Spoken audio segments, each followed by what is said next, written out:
ओम शांति। ओम शांति। ओम शांति। तो आज 23 अगस्त 2025 बाबा ने इस मुरली में जो धारणा युक्त बातें बोली हैं वो 4 हैं। तो पहले वो सुन लेते हैं कि किन बातों के ऊपर आज हमें काम करना है। फिर उसके बाद मुरली को सुनने के पश्चात हम मुरली के ऊपर आधारित एक छोटी सी कहानी सुनेंगे। तो आज की इस मुरली के अंदर बाबा ने कहा है, सहज योगी जीवन को तुम्हें अपनाना है, हर कर्म को ज्ञान युक्त होकर के करना है और हर लेन देन पात्र को ही करना है। किसी भी प्रकार का लेन देन हो तो वो पात्र को ही करना है जो उसके प्रति योग्य है। दूसरा, ड्रामा स्मृति में रहना है कि जो हुआ वो अच्छा हुआ, वो फिर होगा। नथिंग न्यू की याद में रहने से धारणा पक्की हो जाएगी।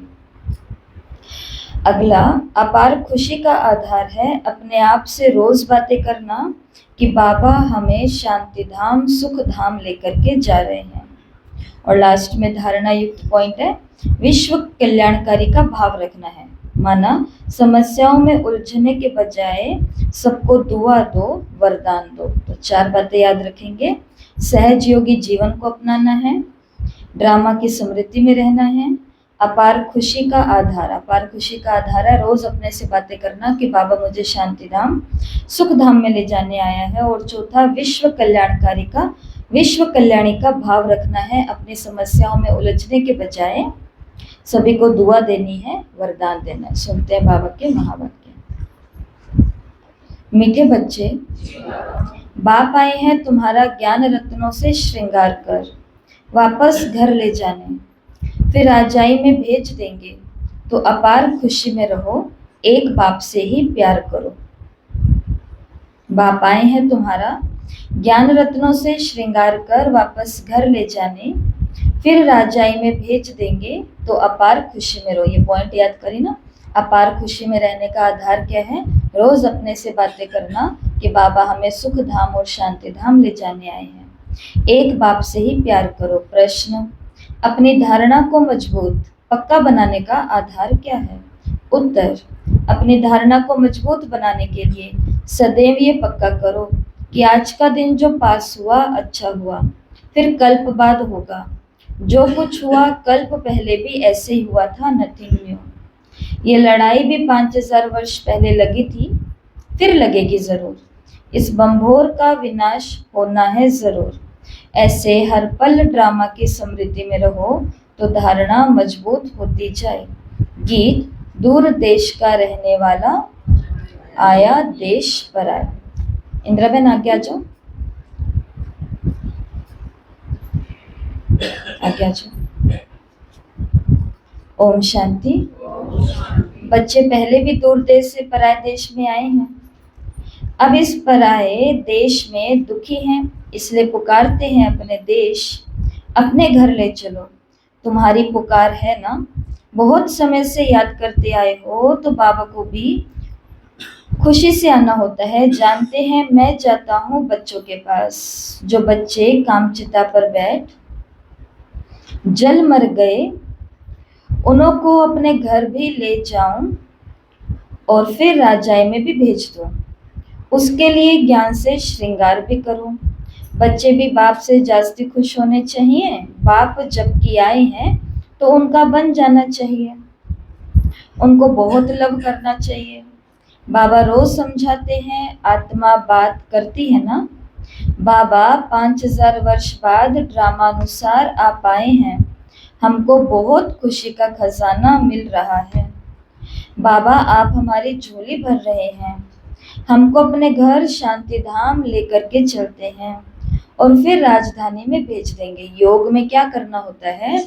योग में बच्चा अपने बाप से ऐसी बातें करता है कि बाबा आप मेरे लिए तो आए हो, मेरी ही झोली भरने के लिए, मुझे घर लेकर के जाओगे, फिर मुझे सुख धाम में भेज दोगे। तो कितनी अपार खुशी होनी चाहिए। बाप कहते हैं हमको इस पराई राजधानी में आना ही है। बाप का बड़ा मीठा और वंडरफुल पार्ट है, खास जबकि इस पराए देश में आए हैं। ये बातें तुम अभी ही समझते हो, फिर ये ज्ञान प्राय लोप हो जाता है। वहां दरकार ही नहीं रहती। बाबा कहते हैं तुम कितने बेसमझ बन गए हो, ड्रामा का एक्टर होते हुए भी बाप को नहीं जानते। जो बाप भी करण करावन हार है, क्या करते हैं क्या कराते हैं ये भी भूल गए हैं। सारी पुरानी दुनिया को हेवन बनाते हैं और ज्ञान देते हैं। वो ज्ञान का सागर है तो जरूर ज्ञान देने का कर्तव्य ही करेंगे ना। फिर तुमसे कराते भी हैं, फिर औरों को भी मैसेज दो कि बाप सबको कहते हैं कि अब देह का भान छोड़ मुझे याद करो तो विकर्म विनाश हो जाएंगे, मैं श्रीमत देता हूँ। तो बाबा ने कहा पहले तो खुद समझो इस कर्तव्य को कि बाबा कराने क्या आया है, ज्ञान समझो। फिर उसके बाद में सबको यही मैसेज दो कि आप अपना देह का भान छोड़ करके एक भगवान को याद करो तो आपके पाप खत्म होंगे। और उनको पक्का कराना है कि ये श्रीमत, ये हम नहीं कह रहे हैं, ये भगवान की श्रीमत है। और अगर कुछ भी आर्ग्यूमेंट करे तो ये श्रीमत कहाँ लिखी हुई है, तो लोगों के बीच, आम दुनिया के बीच में ये श्रीमत सारी की सारी लिखी हुई है श्रीमद् भगवत गीता में। तो गीता का ही नाम लेकर के अगर हम किसी आत्मा को पाप से बचाना चाहते हैं तो बचा सकते हैं। कि बाबा ने कहा पाप आत्माएं तो सब है, इस समय सारा झाड़ तमो प्रधान जर्जरीभूत अवस्था को पाया हुआ है। जैसे बांस के जंगल को आग लग जाती है तो एकदम सारा ही जल खत्म हो जाता है। जंगल में पानी कहाँ से आएगा जो आग को बुझावे। ये जो पुरानी दुनिया है उनको आग लग जाएगी। बाप कहते हैं नथिंग न्यू। बाप अच्छे अच्छे पॉइंट्स देते रहते हैं जो नोट करने चाहिए। बाप ने समझाया है और धर्म स्थापक सिर्फ अपना धर्म स्थापन करने आते हैं, उनको पैगंबर व मैसेंजर आदि कुछ भी नहीं कह सकते हैं। ये भी बड़ा युक्ति से लिखना है, क्योंकि अगर सीधा कहेंगे कि हमारे जो धर्म पिता हैं या आपके जो धर्म पिता हैं वो ना तो मैसेंजर ना पैगंबर हैं, वो तो सामने वाले को सुन करके कैसा लगेगा, अच्छा नहीं लगेगा ना, बहुत बुरा लगेगा। और वो कहीं पर भी जाने का संकल्प करेंगे परंतु वो ब्रह्मा कुमारी के पास या इस ज्ञान में आपके साथ आने का संकल्प नहीं करेंगे। इसके लिए कल भी हमने बात करी कि मुख से क्या हमें निकालना है ये सोच समझ के हमें करना है, क्योंकि लौकिक दुनिया में तो बोल देते हैं आई गई बात हो जाती है। देखो कोई किसी भी मंदिर में किसी भी गुरु के पास जाने वाला होगा, उसकी बात को कोई पकड़ता है। आप रामदेव जी के जाते हो आप ऐसे क्यों बोलते हो, आप करणी माता के जाते हो आप ऐसे क्यों बोलते हो, आप हरिराम बाबा के जाते हो आप ऐसे क्यों बोलते हो, ऐसे कोई नहीं कहेगा। लेकिन जैसे हमारे मुंह से थोड़ा सा ऊपर नीचे हुआ तो सब क्या बोलेंगे कि आप तो ओम शांति में जाते हो फिर भी ऐसे बोलते हो। इससे क्या मालूम पड़ता है कि संसार को भी पता है कि वहां पर हमें बोलना नहीं है, क्योंकि वहां पर कोई करता ही नहीं है तो बोल करके क्या फायदा। यहाँ पर ये लोग कर रहे हैं, इसलिए जब उनको वो चीज दिखती नहीं है तो वो बोलते हैं। तो हमारे ऊपर 1, 2, 10 आंखें नहीं है, पूरे संसार की आंखें किसके ऊपर है, हमारे ऊपर है।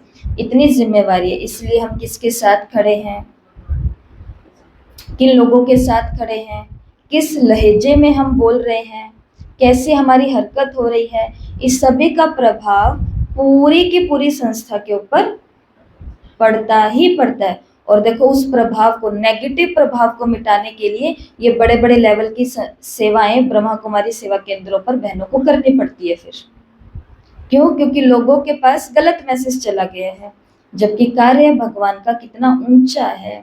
इसलिए बाबा ने कहा ये, लेकिन ये बात भी सबको समझानी है कि धर्म पिताएं मैसेंजर और पैगंबर नहीं होते हैं, लेकिन ये लिखना समझाना कैसे है, बहुत युक्ति से, तरीके से।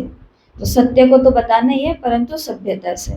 शिव बाबा बच्चों को समझा रहे हैं, बच्चों तो बच्चे तो सब ऑल ब्रदर्स हैं, सब भाई हैं, तो हर एक चित्र में, हर एक लिखत में जरूर लिखना है शिव बाबा ऐसे समझाते हैं।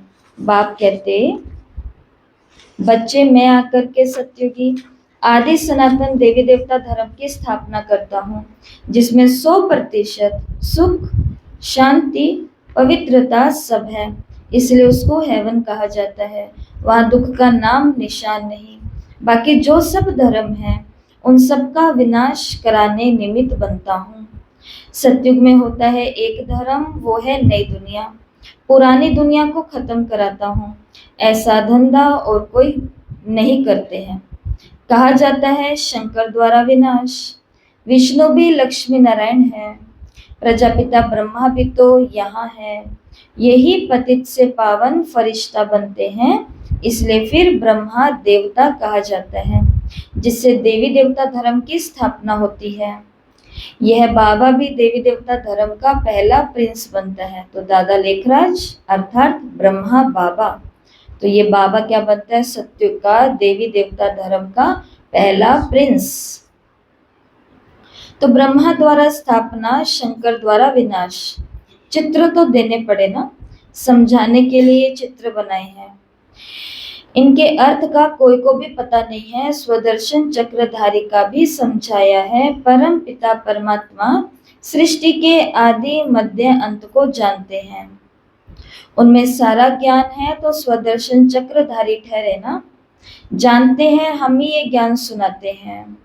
बाबा तो ऐसे नहीं कहेंगे कि मुझे कमल फूल समान बनना है। बाबा कहेगा कि मुझे कमल फूल समान बनना है।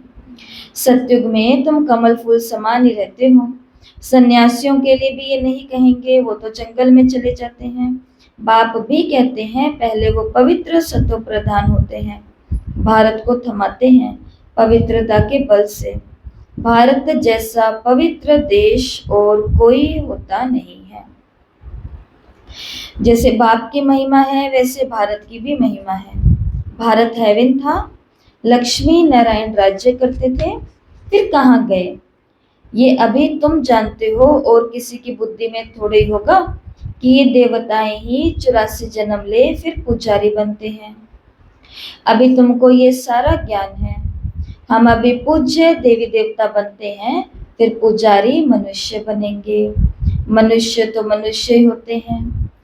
ये जो चित्र किस्म किस्म के बनाते हैं, ऐसे कोई मनुष्य नहीं होते हैं। ये सब भक्ति मार्ग के ढेर चित्र हैं। तुम्हारा ज्ञान तो है गुप्त, ये ज्ञान सब नहीं लेंगे। अंडरलाइन। तो सबसे उम्मीद भी नहीं रखनी है, हमें सिर्फ अपना कर्तव्य करना है। हमारा कर्तव्य है, जो आज की अव्यक्त मुरली आप लोगों ने रात को पढ़ी है, उसके अंदर स्पष्ट पहले पेज के ऊपर पहले पहरे के अंदर है, जो बाप का कर्तव्य वो मेरा कर्तव्य है। जो और बाप का कर्तव्य क्या है? बाबा का कर्तव्य है कि वो आता है हमें ज्ञान सुनाता है। जो देवकुल की आत्माएं होती हैं वो योग करना शुरू कर देती हैं, सेवा केंद्रों पर जाना, बहनों के नजदीक रहना, सहयोगी बनना, आदि आदि प्रकार से वो अपने आप अपना रास्ता बनाते हैं। कितनों को पहले घर से छुट्टी नहीं मिलती है, लेकिन धीरे धीरे धीरे उनकी लगन है। बाबा ज्ञान देता जाता है, रोज देता जाता है, रोज देता जाता है। और जो आत्मा होती है उस पद को प्राप्त करने वाली, वो आत्मा अपना पुरुषार्थ अपने आप करती है। देखो हमने ये बात बहुत बारी समझी है कि यहाँ पर कोई किसी का इंतजार नहीं कर रहा है। अध्यात्म का मार्ग अगर आप समझ जाओ, हम समझ जाएं, तो हम ना कभी ढीले होंगे, ना कभी उदास होंगे, ना कभी आगे पीछे का झूठा कंपटीशन में लगेंगे। अगर हम इस बात को समझ जाएंगे कि यहाँ पर हर एक आत्मा को इंडिविजुअल अपने आप को चांस देना पड़ेगा। सेवा के लिए हमारा कोई इंतजार नहीं कर रहा है, सेवा का मार्ग अपने आप ढूंढना पड़ता है। योग के लिए कोई इंतजार नहीं कर रहा है। योग ऐसा नहीं कि बाबा हमारा इंतजार कर रहा है कि मेरा बच्चा ये वाला योग करेगा तो दुनिया की आत्माओं को शांति मिलेगी। वो तो बाबा को पता है ये खुद ही शांत नहीं है, तो बेचारा योग कहाँ से करेगा। तो कोई हमारा किसी भी चीज के लिए इंतजार नहीं कर रहा है। उसके अंदर मुरली है, अमृत वेला है, नुमा शाम है। अमृत वेला हमारा इंतजार नहीं कर रहा है कि ये उठेगा तो ही अमृत वेला होऊंगा मैं, नहीं तो मैं होऊंगा नहीं, ऐसा नहीं है। अमृत वेला होता है, हो करके चला जाता है। जिसको चांस लेना है वो खुद उस समय में चांस लेता है। राइट या रॉन्ग? राइट है ना। इसी प्रकार से ये जो समय हम देख रहे हैं, इस समय के अंदर बाबा ने कहा कि तुम्हारा ज्ञान गुप्त है, इस ज्ञान को सब नहीं लेंगे। तो लेंगे सब नहीं, परंतु सब तक पहुंचना, सब तक ज्ञान को, योग को पहुंचाना, ये किसका कर्तव्य है?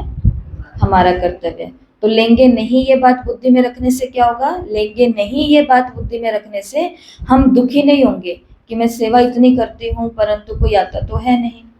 और अगर हम सेवा करते हैं तो आज नहीं तो कल, बाबा ने उसी मुरली के अंदर बोला है सेवा की निशानी है वृद्धि। सेवा करते हैं तो वृद्धि तो होगी होगी। अब कुछ वृद्धियां सामने होती है, कुछ वृद्धियां सूक्ष्म में होती है। सूक्ष्म का मतलब जो बैकग्राउंड में सहयोगी बन रहे होते हैं, जो सामने। कल की मुरली में बाबा ने कहा कि उनके पास एक टांग है।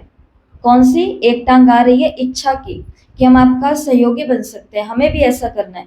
परंतु दूसरी टांग उनके पास नहीं है, लंगड़ा करके चला रहे। वो दूसरी टांग कौन सी नहीं है? हिम्मत की।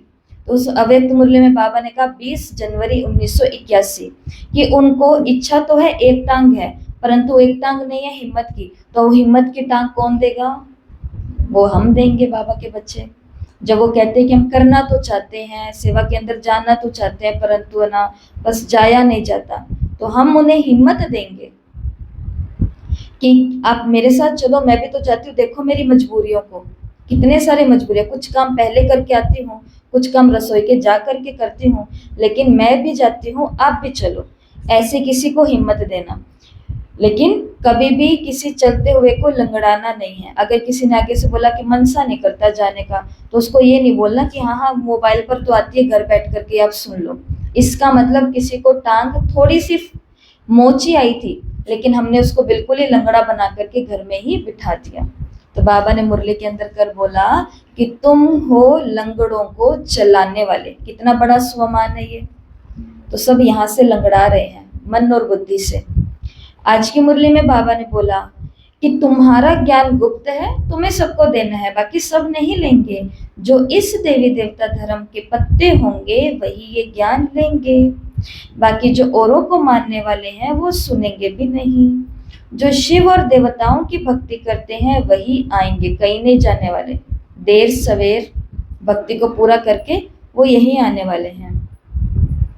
पहले पहले मेरी भी पूजा करते, फिर पुजारी बन अपनी भी पूजा करते।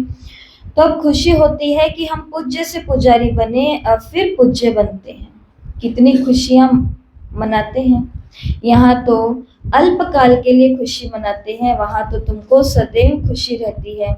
दीपमाला आदि लक्ष्मी को बुलाने के लिए वहां नहीं होती है, दीपमाला होती है कारोनेशन पर। यहाँ पर दीपावली मनाई जाती है एक तिथि पर, फिर वहां पर लक्ष्मी जी का आह्वान किया जाता है यहाँ पर, ठीक है। और राम जी अयोध्या आए इस खुशी में। बाबा ने कहा सतयुग में दीपावली कब मनाई जाएगी?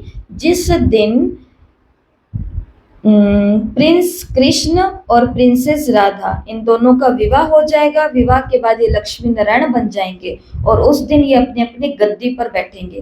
कारोनेशन का मतलब है जब इनका राज्याभिषेक बोलते हैं, जब इनका राज्याभिषेक होगा उस दिन पूरे सतयुग के अंदर दीपावली होगी 8 बारी। जैसे जैसे अलग अलग राज्य, अलग अलग क्या बोलेंगे, अलग अलग महल। जैसे यहाँ पर राजस्थान है, पंजाब है, हरियाणा है, अलग अलग स्टेट, ऐसे समझ लो वहाँ अलग अलग छोटी छोटी राजधानियां होंगी। तो बाबा ने सतयुग का ये भी एक रहस्य बताया कि यहाँ पर तो दीपमाला लक्ष्मी को बुलाने के लिए मनाते हैं, वहां पर लक्ष्मी को बुलाने के लिए दीपमाला नहीं मनाई जाएगी। दीपमाला होती है कारोनेशन पर। बाकी इस समय जो उत्सव मनाए जाते हैं वो वहां नहीं होते हैं, क्योंकि वहां तो सुख ही सुख है। वहां राखी का त्योहार मनाएंगे कि बहन भाई को धागा बांधने के लिए जाए, वहां होएगा नहीं, क्योंकि वहां ऑलरेडी ही राखी मनाई ही हुई है।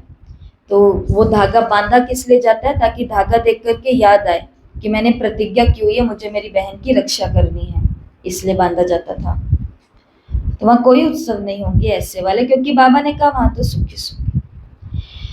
ये एक ही समय है जबकि तुम आदि मध्य अंत को जानते हो। ये सब पॉइंट्स लिखो। सन्यासियों का है हठ योग, ये है राजयोग। बाबा कहते हैं एक एक पेज में जहां तहां शिव बाबा का नाम जरूर हो। शिव बाबा बच्चों को समझाते हैं निराकार आत्माएं सब साकार में बैठी हैं, तो बाप भी साकार में समझाएंगे ना। वो कहते हैं अपने को आत्मा समझ मुझे याद करो। शिव भगवान वाच बच्चों के प्रति, खुद यहाँ प्रेजेंट है ना, तो शिव भगवान वाच बच्चों के प्रति। टीचर बोल रहा है स्टूडेंट्स को, तो स्टूडेंट प्रेजेंट है, तो टीचर भी कहाँ प्रेजेंट है? टीचर भी यहाँ प्रेजेंट है। मुख्य मुख्य पॉइंट्स किताब में ऐसी क्लियर लिखी हुई हो जो पढ़ने से आप ही ज्ञान आ जाए। शिव भगवानुवाच पढ़ने से मजा आ जाएगा। ये बुद्धि का काम है ना, बाबा भी शरीर का लोन लेकर के फिर सुनाते हैं ना, इनकी आत्मा भी सुनती है। बच्चों को नशा बहुत रहना चाहिए। किस बात का नशा? भगवान पढ़ाते हैं तो बच्चों को बहुत नशा रहना चाहिए, बाप पर बहुत लव होना चाहिए। बाप पर बहुत सारा। देखो कोई हमको अगर प्यार से एक रुमाल भी दे करके जाता है, हमने अनुभव किया है, अगर प्यार से कोई हमें एक हैंकी जैसी चीज भी देके जाएगा जो शायद मार्केट में 10, 15, 20 रुपए में ही आता होगा, लेकिन उसके अंदर इतना स्नेह है, इतना दुआएं भी होती है कभी कभी, और आत्मिक प्रेम तो होता ही होता है। तो ये चीजें और आश्वासन होता है कि हम आपके साथ हैं, हमें दिख रहा है सब कुछ। तो वो 5, 7, 10 रुपए मायने नहीं रखते हैं। वो इतनी सी चीज से भी हमारा उस आत्मा के प्रति अगर तेज आक्रोश था, आवेश था, गुस्सा था, तनाव था, खिटपिट थी, तो हम ठंडे हो जाते हैं कि नहीं हो जाते हैं? होते हैं ना। ये सबने अनुभव किया है। हमने तो यहाँ पर देखा है कि नई नई आत्माएं आती है और बहुत ही ज्यादा ऐसे कभी कभी उदास होती है और कभी कभी निराश भी होती है, कभी कभी आवेश में भी हो सकती है, किसी की बात लेकर के आते तो ऐसा। लेकिन जैसे ही बाबा का थोड़ा सा पानी उनको प्यार से देते हैं, थोड़ा सा भोग, इतने में वो इतनी हो जाती है कि आराम से अब हम बात कर सकते हैं। तो जब हमको दुनिया के अंदर कोई इतनी सी चीज देता है तो ही हमको उसके ऊपर लव आ जाता है। तो भगवान तो हमें क्या नहीं दे रहा है। अब नहीं दे रहा है वो वाला नाम निकालो कि भगवान से हमें क्या नहीं मिल रहा है। ऐसी कोई चीज ही नहीं है, क्योंकि सब तो मिल रहा है। क्या क्या मिल रहा है हमें? जिन इन सांसों पर हम ध्यान भी नहीं दे रहे हैं पूरे दिन के अंदर, बिना मतलब गुस्सा कर करके इसको निकाल देते हैं, भागा भागा भागा दौड़ी करते करते इसको खत्म कर देते हैं। ये सांसें किसकी दी हुई है? बाबा की दी हुई है। इसलिए हमें बाबा पर क्या होना चाहिए? बहुत निश्चय होना चाहिए और लव होना चाहिए। बहुत अच्छा। ये तो उनका रथ है, ये बहुत जन्मों के अंत का जन्म है, तो इसको भी साधारण नहीं समझना। श्री कृष्ण की आत्मा का 84वां जन्म है।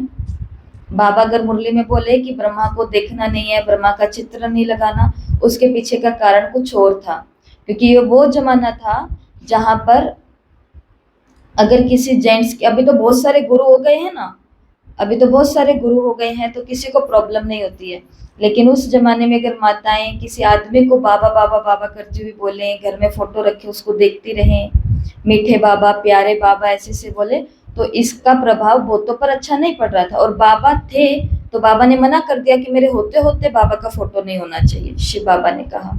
ये पहले की बातें हैं, उसके पीछे अलग कारण है, परंतु हमें तो बाबा को देखना भी है, बाबा को मानना भी है।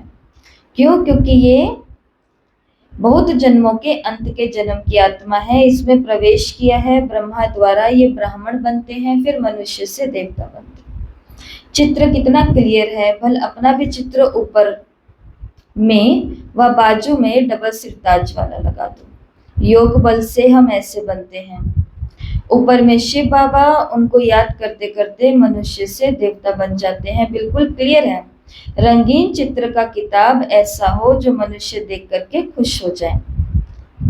तो ये बाबा मुरलियों के अंदर सर्विस के प्लान देते थे और सुनने वालों में से जो होते थे वो उसको कर लेते थे। इसलिए ज्ञानामृत 1981 से पहले, 1981 में ज्ञानामृत शुरू हुई है जहाँ तक मुझे याद है। तो 1981 से लेकर के कितने साल तक तो ब्लैक एंड व्हाइट उसके अंदर सारे खबरें हैं इस सेवा केंद्र पर। और शुरू में इस ज्ञानामृत में तो सिर्फ 1-2 आर्टिकल लिखे हुए हैं और बाकी तो अंदर सारे सेवा केंद्रों के जो प्रोग्राम है उसकी ही फोटो है। उसके बाद में फिर 1990 के बाद में जो शायद ज्ञानामृत आई है उसके अंदर फिर रंगीन चित्र आने शुरू हुए हैं और अलग अलग दादियों के अनुभव क्लासेस आने शुरू हुए। फिर आगे लास्ट के पन्नों पर जाकर के सर्विस के समाचार आने शुरू हुए हैं।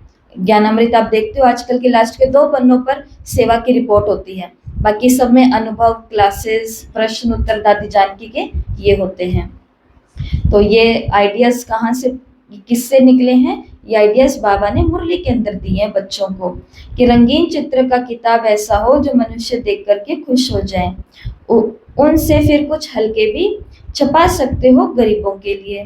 छोटे बड़े, बड़े से छोटा, छोटे से बड़ा कर सकते हो, रहस्य उसमें आ जाए। गीता के भगवान वाला चित्र है मुख्य, तो गरीबों के लिए हल्के पेपर वाले और हल्का किताब छपा छोटा सा, जो 2-2 रुपए की किताबें हैं।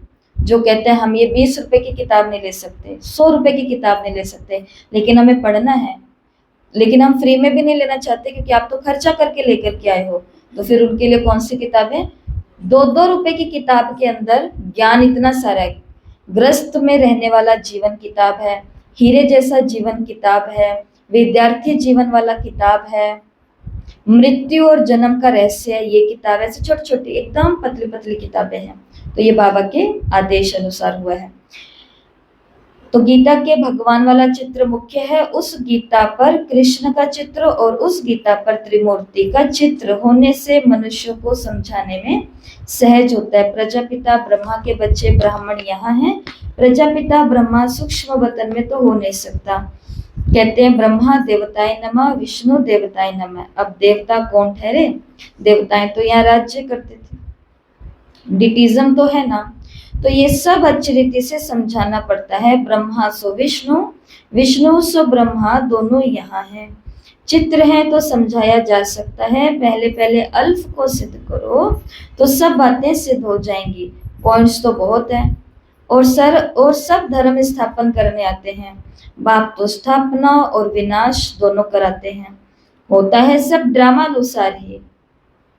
ब्रह्मा बाप बोल सकते, विष्णु बोल सकते हैं, ब्रह्मा बोल सकते, विष्णु बोल सकते हैं, सूक्ष्म वतन में क्या बोलेंगे? ये सब समझने की बातें हैं। तो ब्रह्मा तो नहीं बोल सकते, परंतु प्रजापिता ब्रह्मा बोलते हैं। विष्णु नहीं बोल सकते, परंतु लक्ष्मी नारायण नीचे बोलते हैं, ऐसा बाबा ने कहा। तो सूक्ष्म वतन में क्या बोलेंगे? ये सब है समझने की बातें। यहाँ तुम समझकर फिर ट्रांसफर हो जाते हो ऊपर क्लास में। ऊपर क्लास का मतलब है अपर क्लास, थोड़ी ऊंची क्लास में। कमरा ही दूसरा मिलता है, मूल वतन में कोई बैठ तो नहीं जाना है।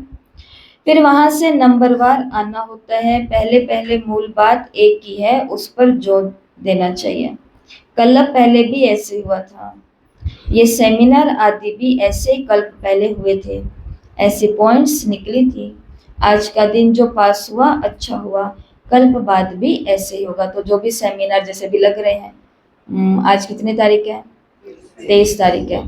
तो कल से शुरू हो गए 22 अगस्त से 25 अगस्त तक। तो सभी सेवा केंद्रों में, नेपाल, इंडिया, छोटे बड़े सब सेवा केंद्रों में या सेवा केंद्रों के द्वारा सेमिनार शुरू हैं। तो बाबा ने कहा ये पॉइंट्स भी कल्प पहले निकलनी थी, आज के दिन होना था, तो कल्प बाद भी ऐसे ही होगा। ऐसी ऐसी अपनी धारणा करते पक्के होते जाओ। बाबा ने कहा था मैगजीन में डालो, ये लड़ाई लगी नथिंग न्यू। 5000 वर्ष पहले भी ऐसे हुआ था। ये बातें तुम ही समझते हो, बाहर वाले समझ न सके, सिर्फ कहेंगे यहाँ की बातें तो वंडरफुल है। अच्छा, कभी जा करके समझ लेंगे। शिव भगवान उवाच बच्चों प्रति, ऐसे ऐसे अक्षर होंगे तो आकर के समझेंगे भी। नाम लिखा हुआ है प्रजापिता ब्रह्मा कुमारी ब्रह्मा कुमार। प्रजापिता ब्रह्मा से ब्राह्मण रचते हैं। ब्राह्मण देवी देवता नमः कहते हैं ना। कौन से ब्राह्मण? तुम ब्राह्मणों को भी समझा सकते हो कि ब्रह्मा की औलाद कौन है। प्रजापिता ब्रह्मा के इतने बच्चे हैं तो जरूर यहाँ एडॉप्ट होते होंगे। जो अपने कुल के होंगे वो अच्छी रीति से समझेंगे। उन ब्राह्मणों में भी जो इधर वाला ब्राह्मण होगा वो समझ करके आ जाएगा, ऐसा बाबा ने कहा। अपने कुल के होंगे तो अच्छी रीति समझेंगे। तुम तो बाप के बच्चे हो गए। ब्रह्मा बाप को भी एडॉप्ट करते हैं, नहीं तो शरीर वाली चीज कहाँ से आए। ब्राह्मण इन बातों को समझेंगे, सन्यासी नहीं समझेंगे। अजमेर में ब्राह्मण होते हैं और हरिद्वार में सन्यासी ही सन्यासी हैं।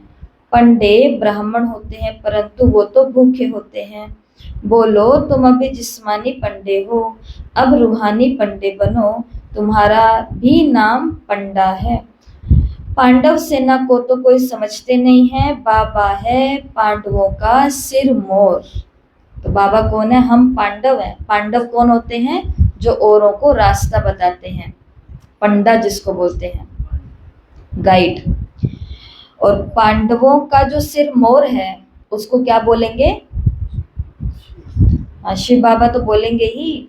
पांडवों का जो सिर मोर है, सबसे ऊंचा सरदार है, उसको क्या बोलेंगे? पांडवपति। पांडवों का सिर मोर कहलाता है पांडवपति। जैसे कृष्ण गीता के अंदर पांडव को ज्ञान सुनाने वाला है ना, तो पांडवपति और वो पांडव हो गए। तो बाबा ने कहा तुम भी क्या हो? पंडा हो।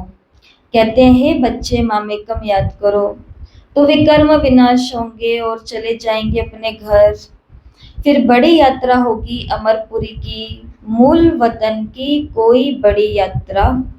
मूल वतन की कितनी बड़ी यात्रा होगी? सबकी सब आत्माएं जाएंगी जैसे मकोड़ों का झुंड जाता है। इतनी 820 करोड़, 820 करोड़ तो है, और 850 करोड़ होने का अंदाजा लगा चुके हैं जिस हिसाब से दुनिया चल रही है। तो इतना बड़ा सारा झुंड एक साथ जाएगा, तो ये कितनी बड़ी यात्रा है। जैसे यात्राएं होती है तो लोग देखते हैं यात्रा छोटी है, यात्रा तो बहुत बड़ी है।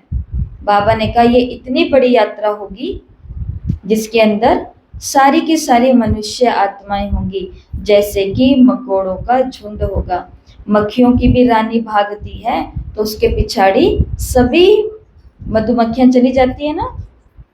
वंडर है ना। देखो ये बात इसको भी मालूम है, एक छोटे से कीट पतंगे को भी, छोटा सा जीव है, लेकिन उनको भी पता है जहां हमारी रानी है वहीं वहीं वहीं हमको पीछे पीछे भागना है। ऐसे बाबा ने कहा आत्माएं अपना ये विवेक हो चुकी है कि बिना माँ बाप के हम अनाथ घूम रहे हैं, और अनाथ घूमने के बाद में भी हमें फीलिंग नहीं आ रही है कि हम अनाथ हैं, फिर भी राजा बन करके घूम रहे हैं। और लेकिन हमें किसके पीछे जाना चाहिए? किसके पीछे? बाबा के पीछे। जो मार्ग ब्रह्मा बाबा ने बनाया है, जो मार्ग शिव बाबा ने दिखाया है, तो हमारे लिए तो वही रास्ता है सिर्फ। तो वंडर है ना। सब आत्माएं भी मच्छरों में मिसल जाएंगी, शिव की बारात है ना, तुम सब हो ब्राइड्स। 3 दिन से बाबा कह रहे हैं, और मैं ब्राइड ग्रूम आया हूँ सबको ले जाने। तुम छी हो गए हो, इसलिए श्रृंगार कर साथ ले जाएंगे, लेकर के जाएंगे, परंतु मिला धुला करके अच्छे से।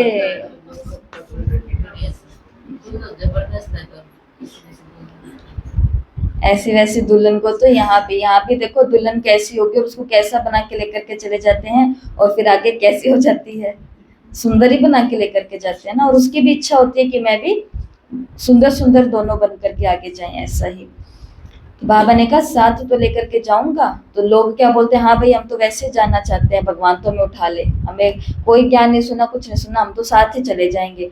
परंतु रहस्य की बात यह है कि साथ तो लेकर के जाएगा, परंतु जैसा भेजा था वैसा ही लेकर के जाएगा। ज्ञान, आनंद, शांति, सुख, पवित्रता, शक्ति, खुशी, प्रेम, इन जितने भी प्रकार के ज्ञान गुण और शक्तियां हैं इसमें भरपूर करके भेजा था। अब खाली खाली हो गए हैं, काले हो गए हैं, तो शिव बाबा श्रृंगार करके पाउडर क्रीम सब कुछ लगा करके, अब वो जैसे बच्चा होता है छोटा, वो सुबह सुबह स्कूल जाना होता है तो मम्मी कहती है कि इधर आ तेरे बाल बनाओ, अब उसके मुंडे कभी इधर होते कभी उधर होते, परंतु ऐसे पकड़ करके कैसे उसका सारा श्रृंगार कर देती है, सब कुछ कर करके। फिर काला टिक्का भी वो नहीं लगवाता, लेकिन वो भी कहीं कहीं कि मेरे बच्चे को नजर भी ना लग जाए, इतना सुंदर मैंने तैयार किया है। तो फिर पिटाई होकर के, लेकिन श्रृंगार तो होता है। स्कूल ऐसे भेज देंगे, स्कूल भेज देंगे तो उसका रिजल्ट क्या निकलेगा?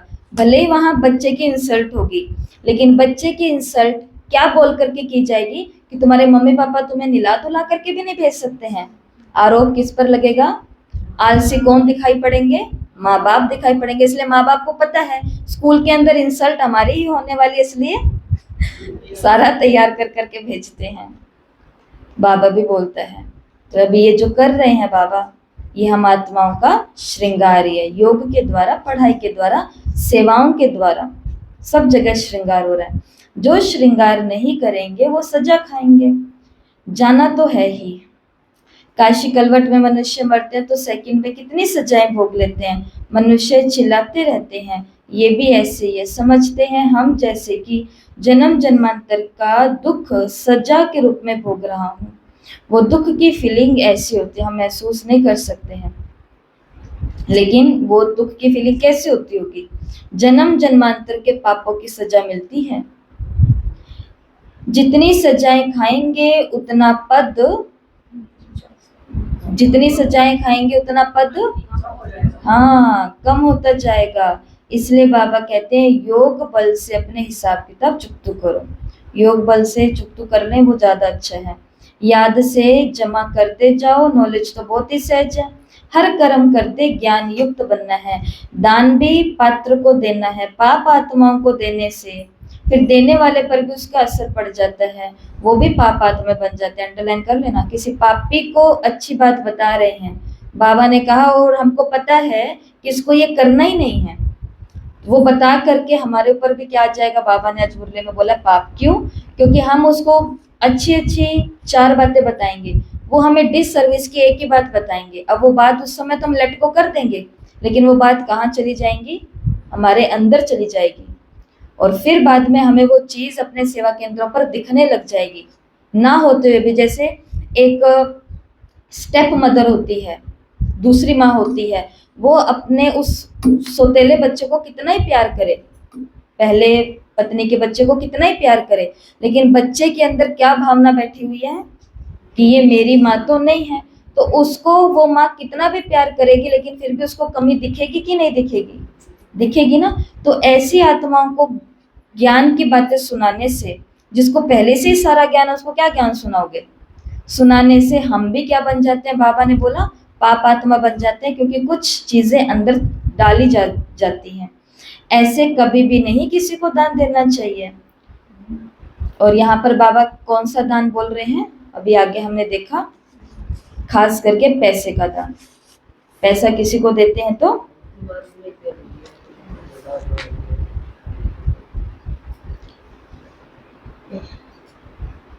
ऐसे कभी नहीं देना चाहिए जो उस पैसे से जाकर के कोई पाप आदि करे। पाप आत्माओं को देने वाले दुनिया में बहुत बैठे हैं दुनिया में बहुत, लेकिन पुण्य के काम में देने वाले कौन हैं? जो सिर्फ वहां पर आते हैं वही हैं। अगर वो भी पाप दुनिया में ही देने लग गए तो पुण्य के काम में कौन देगा? कोई नहीं देगा ना। इसके लिए बाबा हमें ट्रांसफर करते हैं कि तुम भी अपना पाप के खाते से निकालकर पुण्य के खाते में डालो। तो अब तुमको ऐसा कोई भी कर्म नहीं करना है। अच्छा, मीठे मीठे सिकिलदे बच्चों प्रति माता पिता बाप दादा का याद प्यार और गुड मॉर्निंग। रूहानी बाप की रूहानी बच्चों को नमस्ते। हम रूहानी बच्चों की रूहानी माता पिता बाप दादा को गुड मॉर्निंग, ओम शांति, शुक्रिया बाबा, शुक्रिया, वाह बाबा वाह। धारणा के लिए मुख्य सार, पहला, अभी हर कर्म ज्ञान युक्त होकर के करना, भावना युक्त होकर के नहीं करना कि बेचारा बेचारा बेचारा करके भावना से कर देते हैं।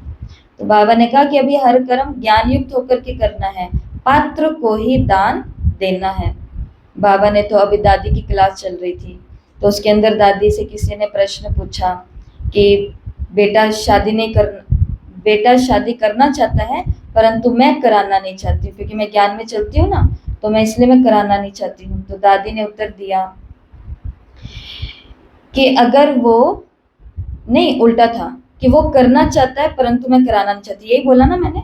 हाँ, कि वो करना चाहता है परंतु मैं कराना नहीं चाहती। तो दादी ने उत्तर दिया कि किसी का भी बेटा किसी की भी बेटी है, तो भगवान के बेटा बेटी, किसी का भी बेटा किसी की भी बेटी, अगर वो शादी करना ही चाहते हैं और आप जबरदस्ती कर रहे हो कि तुमको ज्ञान में ही चलना है, शादी नहीं करनी है, तो क्या ऐसा हो सकता है कि वो शादी ना करे और आपका कहना मान करके ज्ञान में चले? तो दादी ने बोला ऐसा काम करना ही नहीं है, क्योंकि ये काम लॉन्ग टर्म नहीं है, लंबा चलने वाला नहीं है। वो एक बारी आपकी भावना के अंदर आकर के हाँ में हाँ मिला सकती है, मिला सकता है, लेकिन आगे उसको पूरा अपना जीवन दिख रहा है, तो फिर वो कौन सा रास्ता अपनाएंगे? वो फिर अपने मन से कोई अपना रास्ता अपनाएंगे। इसी प्रकार से जो ये देने लेने की बातें आती है, पैसा या वस्तुएं या कुछ भी चीजें समझ लो, तो उसके अंदर भी दादी की क्लास अभी चली थी, उसके अंदर भी दादी ने ये बोला कि कई पूछते हैं क्या करना चाहिए क्या नहीं करना चाहिए, तो दादी ने बोला सेम यही शब्द कि ज्ञान युक्त होकर के करना चाहिए, कि पहले समझ लो कि होगा क्या इससे। नहीं तो अगर दादी ने बोला कि अगर पिता अपनी प्रॉपर्टी किसी ऐसे बच्चे के हाथ में देकर के गया है जो बच्चा नशे में रहता है, तो वो उस प्रॉपर्टी का क्या करने वाला है? सभी को मालूम है ना क्या करने वाला है। इसलिए वो ईमानदारी से खून पसीना एक करके कमा के गया, परंतु उसने कहाँ लगा दिया? सारा पाप में। तो उसका पाप में गया तो इसका बोझा किस पर आया? उस पर आया। क्यों? क्योंकि बाप ने जाने से पहले राइट डिसीजन नहीं लिया, है ना, तो उसका कर्म हो गया, जिम्मेवारी नहीं दी किसी सुयोग्य को। सेम वैसे ही बातें हैं कि अगर हमने उल्टे हाथों में कर दिया तो उसका भागीदारी कौन बनेगा? हम ही बनेंगे। तो पाप आत्माओं से अब कोई पैसे आदि की लेन देन नहीं करनी है। पाप आत्माओं से ना देना है और ना लेना है। ये बहनों के लिए भी पक्का कराते हैं बाबा। हमें ऐसे नहीं कि कोई आए और आकर के बोले ये लो बहन जी 10,000 रुपए और ये ले लो और आप अपनी सेवा में लगा लो। बहनें ले लेती हैं ऐसे?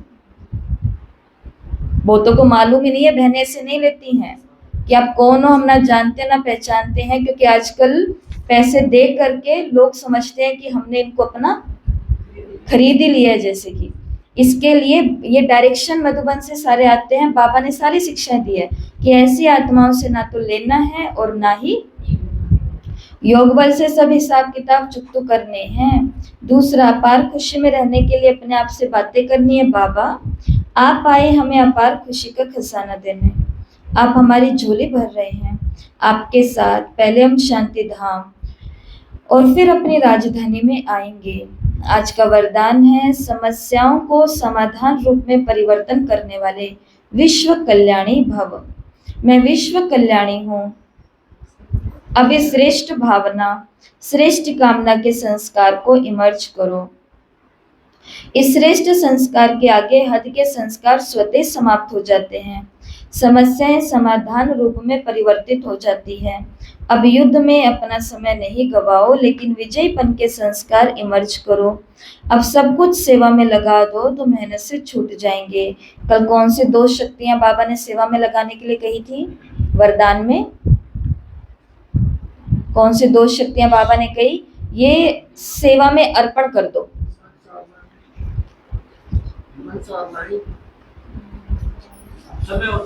समय और संकल्प। अपनी छोटी छोटी बातों में, व्यर्थ की उलझनों में, अपने आप को संभालने में, समाधान ढूंढने में, निभाने में, संबंधों को निभाने में बाबा ने कहा अब समय और संकल्प को नहीं गवाओ, बल्कि समय और संकल्प को कहाँ लगाओ? विश्व की सेवा में लगाओ, उधर ज्यादा जरूरत है। आशी बाबा ने कहा कि सब कुछ सेवा में लगा दो तो मेहनत से छूट जाएंगे। समस्याओं में जाने के बजाय दान दो, वरदान दो, तो स्वयं का ग्रहण स्वतः ही समाप्त हो जाएगा। कल मुरली में बाबा ने कहा ऐसा करो तो स्व उन्नति को प्राप्त करोगे। आज बाबा ने कहा औरों की सेवा करो और आपके ग्रहण अपने आप ही समाप्त हो जाएंगे। स्लोगन, किसी की कमी कमजोरी का वर्णन करने के बजाय गुण स्वरूप बनो, गुणों का ही वर्णन करो। किसी की कमी कमजोरियों का वर्णन करने के बजाय गुण स्वरूप बनो और गुणों का ही वर्णन करो। आज का व्यक्ति इशारे हैं, सहयोगी बनना है तो परमात्मा प्यार के अनुभवी बनो। तो इसका विस्तार है कि बाप का बच्चों से इतना प्यार है, कितना प्यार है, जो अमृत वेले से ही बच्चों की पालना करते हैं। दिन का आरंभ भी कितना श्रेष्ठ होता है। स्वयं भगवान मिलन मनाने के लिए बुलाते हैं, रूह रिहान करते हैं, शक्ति भरते हैं, बाप की मोहब्बत के गीत आपको उठाते हैं। कितना स्नेह से बुलाते हैं, उठाते हैं। सुनना बाबा की आवाज, क्या कह करके बाबा अमृत वेला में उठाते हैं? मीठे बच्चे, प्यारे बच्चे, आओ आओ। आती आवाज? आती आवाज? ये नहीं, खराटों की आवाज आती है? नहीं आती? किसी ने सुने कभी अपने खराटे? नहीं सुना? दूसरों को पता लगता है। तो देखो आज का ये कितना अच्छा अव्यक्त इशारा है कि बाबा, हम बाबा को कितनी आसानी से कह देते हैं, बाबा आप तो मुझे प्यार ही नहीं करते, बाबा आपका तो ध्यान ही मेरी तरफ नहीं है, बाबा आप तो मेरी कोई बात ही नहीं सुनते। और बाबा यहाँ पर पब्लिकली बोल रहे हैं। ये मुरली पब्लिक मुरली है ना, सभी के हाथों में गई है ये मुरली आज, नए पुराने। देखो 13 लाख या जितने भी लाख हैं, ये तो मधुबन के पास लिखत के अंदर है कि भाई मधुबन में शिविर करने वाले इतने आते हैं जाते हैं। माना मुरली वाले पक्के जो हैं बाबा मिलन से, वो आईटीआई ये लगता है कि इतने बाबा के बच्चे हैं। लेकिन कितने सारे तो ऐसे हैं हमारे परिवारों में, देख लो, कि जिनको हम ही लिंक भेजते हैं और वो बिना किसी सेंटर पर जाए, बिना कहीं जाए, उनका नियम है कि वो रोज ही मुरली सुन रहे होते हैं। इनका रिकॉर्ड कहीं है? इनका रिकॉर्ड ना तो सेवा केंद्र के रजिस्टर में है, ना मधुबन के शिविर में ये कभी गए हैं, बाबा मिलन में ये गए नहीं हैं। लेकिन फिर भी ये बाबा की वाणी रोज सुनते हैं, जो वाणी पब्लिकली है। तो पब्लिकली बाबा ने आज बच्चों को बोला है कि मैं तुमसे इतना प्यार करता हूँ जो अमृत वेले से ही तुमको पालना देनी शुरू कर देता। तो पालने में क्या देते हैं बाबा? रू रिहान करते। जो बातें करनी है बाबा उस समय एकदम फ्री है, बातें करेगा। रू रिहान भी करता है बाबा, शक्ति भी भरते हैं बाबा, और मोहब्बत के गीत से हमें उठाते हैं, बुलाते हैं और क्या कहते हैं? मीठे बच्चे, प्यारे बच्चे आओ। तो इस प्यार की पालना का प्रैक्टिकल स्वरूप है सहज योगी जीवन। अगर पालना इतनी श्रेष्ठ मिल रही है तो इसका प्रैक्टिकल सबूत क्या होना चाहिए? कि मेरा पूरा दिन सहज योगी होना चाहिए। कई पूछते हैं कि आप बहन इतनी सेवाएं करते हो, आप योग कब करते हो? योग बाबा ने कहा 8 घंटा योग करना, आप योग कितना कब करते हो? अब उनको क्या बताएं? जिनका योग ऐसा ही लग चुका है उनका पूरा जीवन सहज योगी। हमारा योग 1-2 घंटे वाला नहीं हो सकता है, फिर पूरा दिन ही क्या होगा? योगी जीवन होगा। और योगी जीवन भी मेहनत वाला नहीं, कौन सा? सहज योगी जीवन। तो हर कर्म में क्या होगा फिर? बाबा की याद समाई हुई होगी। तो आज कौन सा गीत सुनना आज का होमवर्क है? पूरे दिन कौन सा गीत सुनना है? बाबा कह रहे हैं बाहें पसारे, बाबा क्या कह रहे हैं? मीठे बच्चे, प्यारे बच्चे आओ। और क्या करो? आकर के रू रिहान करो, शक्ति भर लो, गीत सुन लो। ठीक है? तो ये है आज की मुरली। तो मुरली के ऊपर आधारित एक छोटी सी कहानी है, तो वो सुन लो। फिर हम आज एक विशेष अनाउंसमेंट है वो भी कर देंगे, फिर बाबा को भोग लगेगा। तो कहानी कैसी है? आंखें बंद कर लेंगे सभी, आंखें बंद कर लो, क्योंकि आंखें बंद करोगे तो कहानी में पहुंच जाओगे। अब आपने मुरली सुनी तो कहानी आपके लिए आसान है। एक बार एक छोटा सा गांव था। वहां के लोग खेती करते, परंतु वो दुखी रहते। हर रोज चिंता, झगड़े और कमी की बातें करते थे। गांव में एक दिन एक बूढ़ा साधु आया और उस बूढ़े साधु ने सबको बुला करके कहा कि तुम लोग भूल गए हो कि तुम किस मिट्टी के बने हो। हर एक आत्मा में हीरे की चमक है, परंतु तुम धूल में पड़े हो, इसलिए तुम्हें वो चमक नहीं दिख रही है। तो वहां के उन लोगों ने पूछा, फिर हमें ये चमकाने वाला कौन है? ये चमक देने वाला कौन है? तो साधु ने कहा, एक ऐसा बाप है जो खुद आकर के अपने बच्चों को ज्ञान के गहनों से सजाता है और याद कराता है कि कुछ भी नया नहीं है, सब कुछ पहले हुआ, अभी फिर वैसा ही हो रहा है। अभी तुमको सजा कर वो एक बाप घर शांति धाम और राजधानी सुखधाम में लेकर के जाएगा। गांव के लोगों ने साधु से पूछा, हम इस दुख से कैसे निकलें? साधु ने मुस्कुरा करके कहा, हर कर्म को ज्ञान युक्त करो, पवित्रता से जियो, बाप को याद करो, अपने आप से रोज बातें करो कि बाबा आप हमें शांति धाम ले जा रहे हैं, फिर हमें राजधानी में भेज देंगे। ये समृद्धि तुम्हें अपार खुशी देगी और तुम सहज योगी बन जाओगे। धीरे धीरे गांव बदल गया। वहां शांति, प्यार और सहयोग का वातावरण फैल गया। अब हर समस्या का हल निकलने लगा और हर व्यक्ति कहने लगा, मैं विश्व कल्याणी हूँ। गांव का हर व्यक्ति कह रहा है मैं विश्व कल्याणी हूँ, मैं विश्व कल्याणी हूँ। ओम शांति।